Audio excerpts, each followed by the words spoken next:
Hi there, my name is Ron Rogers, and this presentation is titled Spacecraft Operator, On-the-Job Training to be an Airline Pilot. Now, you might go, well, how are those related? Well, actually, there is some very good training that comes about if you're a spacecraft operator to be an airline pilot. And I wasn't planning at the time to be an airline pilot. I was going to be a nuclear physicist, actually, but okay, it actually ended up being some very good training, and I will cover that. But first, let's talk about my job there. Oh, and the spacecraft I was operating, it's a spacecraft back in the 70s, very primitive. They hadn't developed yet. This is a artificial intelligence little thing here. They hadn't actually developed the ability to fold out solar cell arrays at the time. If you wanted solar cells on your spacecraft, you stuck them to the side of it, and that's what you got. They had none of these deployable arrays yet. That was much too advanced technology for the time. Okay, I worked for Dr. James Van Allen, who, interestingly enough, discovered the Van Allen radiation belts, and he did that by sending a number of satellites up. This was the fifth in a series, one of the more successful ones. Some of the first ones had very short life due to problems. You know, this is back when satellites were new, back in the 60s going into 70s, and there was a big learning curve.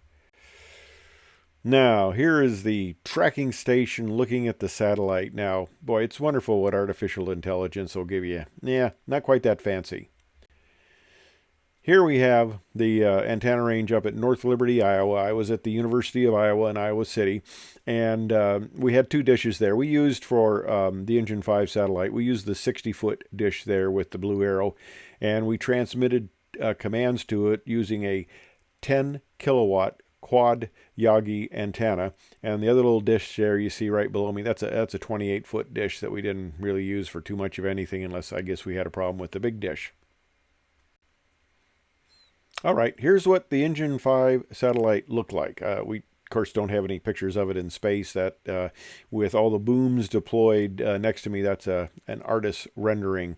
There were magnetometers and all sorts of radiation detectors that they used to look at the Van Allen radiation belts. The picture on the left there is how the completed satellite looked before it was put on the rocket with all the booms stowed.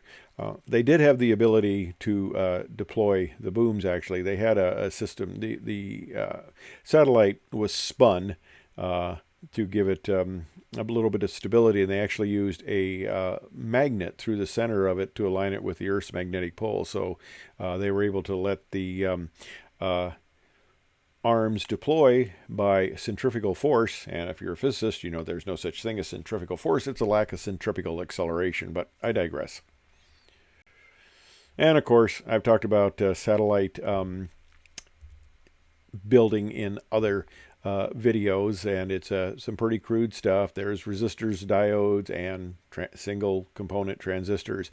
And the little tags there for Injun 5 are the things that went on the reel-to-reel tapes that we recorded at, I believe, 60 inches a second. They ran through a lot of tape. And there's my girlfriend at the time, now wife of 53 years, but girlfriend at the time, and the blue arrow points to one of the reel-to-reel tape recorders there that they use to record the data on. And of course, this is the very advanced construction, and I'm amazed that this soldering actually passed the test, because this is not up to NASA soldering standards, but this is what went into space. This is actually a unit that failed, and I actually have in my personal collection because it ended up being just kind of junk. Now, the tracking station was up at North Liberty, Iowa, about 7 miles away. We had a microwave link, and I was in the physics building at the time, and we operated it from the second floor. That's where the various pictures are from, next to the control stuff for the satellite. And I had an office up on the fifth floor. Oh, by the way, that corner office facing us up there on the very top, seventh floor, what would be in the corner closest to us, that was Dr. James Van Allen's secret office. I'll tell you about that in just a second. But okay, here I am with the headset on. I'm talking to the North Liberty people, and I had a very long cord because I had to go back and forth about 20 feet between where I controlled the satellite and where I could monitor its status. And here's a little blow up in that blue box there. That's the control panel. We had some 30 commands or so we could send to it. Actually more than that, because there was an up and down, on and off sort of thing. So that's where I actually controlled the satellite from, and I had certain instrumentation there. I could kind of watch what was going on. You see the oscilloscope there and stuff. Here's a blow up of the command generator. That's the thing that we operate the satellite. And so what I'd do is the satellite would come up. We'd start receiving data. I'd start turning experiments on. And the satellite had been up for a while. The solar cells were decreasing in their function. They were getting kind of fried. And the battery was not going so well. So during some of the passes, we would go into darkness and then would operate on the battery. So I would have to command experiments on or off.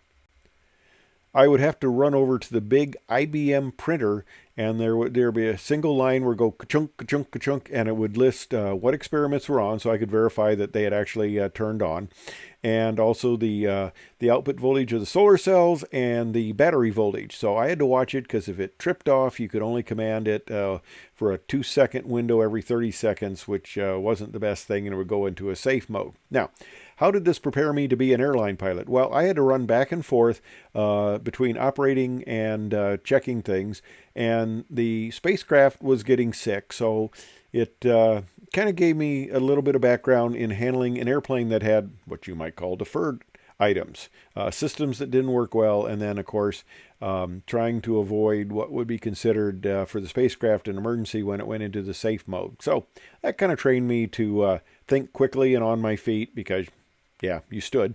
So I'd go back and forth. So that kind of taught me quick thinking.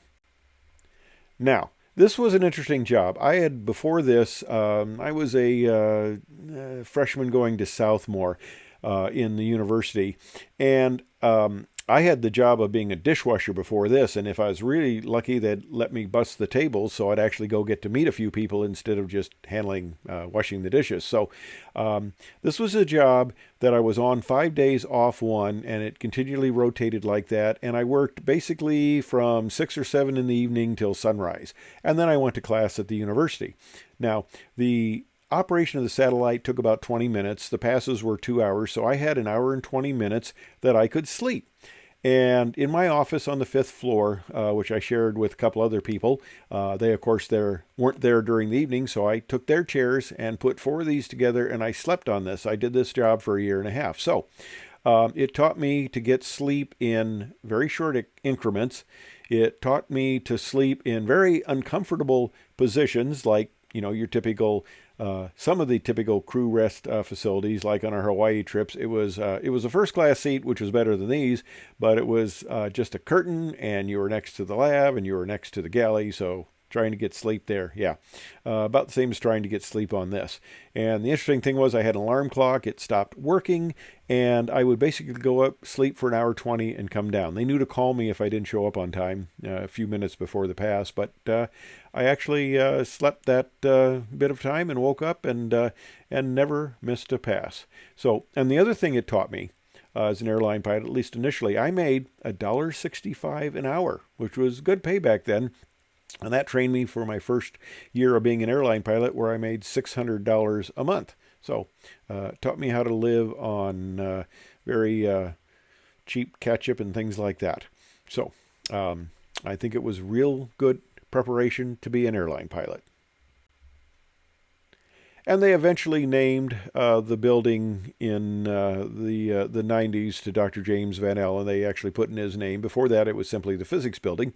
And on the left is his office up on the 7th floor. This was kind of cool because only a very few people knew about his office. And since I worked directly for him in this, and then operating the Van de Graaff accelerator, which calibrated the space probes on Pioneer 1011, I knew where he hid out. And it was a really cool office. It was like a canyon in there with these huge bookshelves and just just data and stuff everywhere. It was really kind of a neat little niche that he would go out and hide.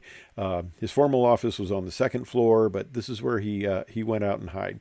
And it was really quite an honor to work for such a noted space physicist. And like I mentioned before, at the time, space physics didn't exist. He started out in nuclear physics. There was no space physics. He essentially invented it because we hadn't had satellites yet. Anyway, that's a little bit about how operating a satellite can teach you or train you to be an airline pilot. I hope you enjoyed it.